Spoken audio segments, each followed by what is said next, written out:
ৰোগীসকলক যেতিয়া আমাৰ সভ্য মানুহে অলপ হেইজ্ঞান কৰিছিল, ঘৃণাৰ চকুৰে চাইছিল, তেতিয়া মহাত্মা গান্ধীৰ দৰে মহান ব্যক্তিয়ে কুষ্ঠ ৰোগীসকলক সেৱা শুশ্ৰূষা কৰিছিল। আৰু এই কুষ্ঠ ৰোগীসকলৰ প্ৰতি যে আমাৰ হিংসা পাতে সেইটো নাইকিয়া কৰাৰ কাৰণে তেওঁলোকে বহুত চেষ্টা কৰিছিল, যৎপৰোনাস্তি চেষ্টা কৰিছিল।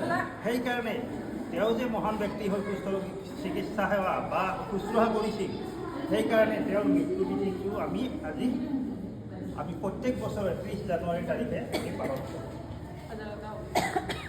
গতিকে ইয়াৰ লগত সংগতি ৰাখি আজিৰ পৰা 13 ফেব্ৰুৱাৰীলৈ আমাৰ স্লেপ অৰ্থাৎ স্পাৰ্কছ লেপ্ৰচি এৱাৰনেছ কেম্পেইন আমাৰ গাঁৱে গাঁৱে চলিব। এইটোত আপোনালোকে য'ত আপোনাৰ নিজৰ এৰিয়াত যদি তেনেকুৱা এৱাৰনেছ প্ৰগ্ৰেম থাকে আপোনালোকে সহায় সহযোগ কৰিব বুলি আশা ৰাখিলোঁ। ধন্যবাদ।